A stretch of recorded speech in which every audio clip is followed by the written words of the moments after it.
Friends, welcome back to our channel. நம்ம வந்துட்டு இந்த மாதிரி வேஸ்ட்டு கிளாத்தில் வந்துட்டு இந்த மாதிரி வந்து பின்ஸ் வந்துட்டு நம்ம அப்படியே வந்து ஸ்டிச் பண்ணும்போது யூஸ் பண்ணிட்டு அப்படியே போட்டுருவோம். நான் அப்படி தான் போட்டு வச்சுருந்தேன். போட்டு வச்சுருக்கும் போது பார்த்திங்கன்னா இது கீழே விழுந்தோ இல்லை நம்ம வேறு எதனா தைக்கிறதுக்கு எடுக்கும்போதோ இது வந்து நமக்கு ஊசி வந்து குத்தும். அந்த மாதிரிலாம் வந்துட்டு பின்னு தொலைஞ்சு போகாமல் இருக்கிறக்கும் நம்ம வந்து ஒரு சின்ன பின் குத்தி வைக்கிறதுக்கு ஒரு சின்ன குஷன் மாதிரி ரெடி பண்ணலாம். அதுக்கு பார்த்திங்கன்னா இந்த மாதிரி ஒரு waste scrap materials scrap cloth எடுத்திருக்கேன். அது பார்த்திங்கன்னா ஒரு 4 இன்ச் எடுத்திருக்கேன். 4 இன்ச்சில் வந்து ரவுண்டாக கட் பண்ணியிருக்கேன். இப்போ இது என்ன பண்ணணும்னா நார்மல் இது வந்து ஹேண்ட் சீவிங் தான், மிஷினில் ஸ்டிச் பண்ணணுன்ட்டு இல்லை. இது பார்த்திங்கன்னா இந்த இடத்துல சுற்றியும் ஒரு 1/4 இன்ச்சில் வந்துட்டு இந்த மாதிரி எடுத்துக்கோங்க ஸ்டிச் பண்ணி.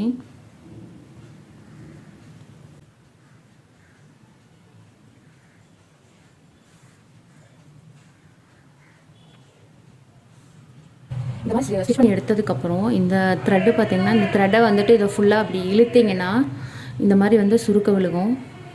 இந்த மாதிரி நல்லா இழுத்துக்கோங்க. சுருக்க விழுகும்போது இந்த மாதிரி ஃபர் நம்ம வேஸ்ட்டு பொம்மையிலேருந்து கூட எடுத்து வச்சுக்கலாம். நிறைய பொம்மை தூக்கி போடாமல் நான் எடுத்து வச்சுருக்கேன்.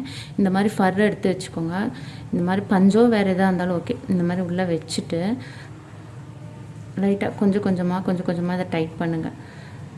லைட்டாக டைட் பண்ணிட்டு இப்போ நான் இந்த பின் குத்தி வைக்கிற இந்த குஷன் வந்து எப்படின்னா நான் இந்த ஃபிங்கர்ஸில் மாட்டுற மாதிரி தான் நான் ரெடி பண்ண போகிறேன். இப்படி குத்தும்போது இதில் குத்தும்போது டேரெக்டாக வந்து ஃபிங்கர்ஸில் வந்து படும். அதுக்கு நான் என்ன பண்ண போகிறேன், இந்த மாதிரி ஒரு வேஸ்ட் மூடி இருந்துச்சுன்னா எடுத்துகிட்டு அதையும் இப்படி வச்சுக்கோங்க.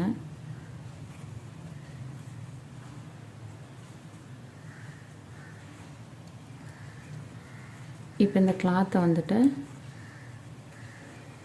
இந்த மாதிரி நல்லா சொருக்கிக்கோங்க.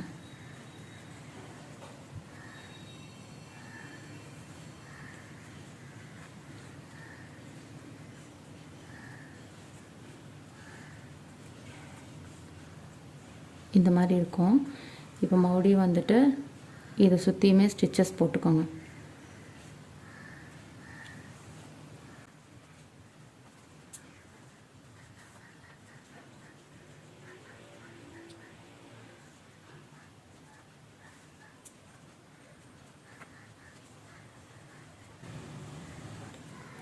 நான் இப்போ வந்துட்டு உள்ளே கேப் கொடுத்துட்டு இங்கே உள்ளே வந்து ஸ்பாஞ்சு அந்த பஞ்சு மாதிரி கொடுத்துட்டு நான் ஃபுல்லாக ஸ்டிச் பண்ணி எடுத்துட்டேன். இதை வந்துட்டு இப்போ இந்த ஃபிங்கரில் மாட்டணும். இந்த ஃபிங்கரில் மாட்டுறக்கு வந்துட்டு இந்த மாதிரி கிளாத்தில் வந்து நான் இந்த மாதிரி மடித்து தைச்சி வச்சுருக்கேன். இதோட கொஞ்சம் ரொம்ப டைட்டாக இருந்தால் நம்ம போக முடியாது. இந்த அளவுக்கு ஓரளவுக்கு இருக்க மாதிரி லூஸாக இருக்க மாதிரி வச்சுட்டு இப்போ நம்ம இதை வந்துட்டு இங்கே ஸ்டிச் பண்ண போகிறோம். இதை வந்துட்டு இங்கே இப்படி ஸ்டிச் பண்ண போகிறோம். இது ஸ்டிச் பண்ணிட்டு நான் எப்படி இருக்குன்னு காமிக்கிறேன்.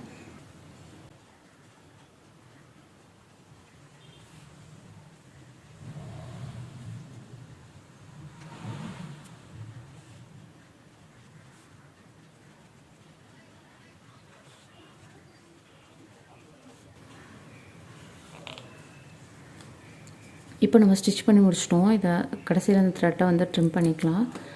ட்ரிம் பண்ணிட்டு பார்த்திங்கன்னா நீங்கள் ஸ்டிச் நம்ம நார்மலாக இப்படி ஸ்டிச் பண்ணுவோம். இந்த ஹேண்ட் வந்து லெஃப்ட் ஹேண்ட் வந்து அதிகமாக மிஷினுக்கு மேலே வந்துட்டு நம்ம யூஸ் பண்ணுவோம். அப்போ வந்துட்டு நம்ம ஸ்டிச் பண்ணும்போது வந்துட்டு இந்த மாதிரி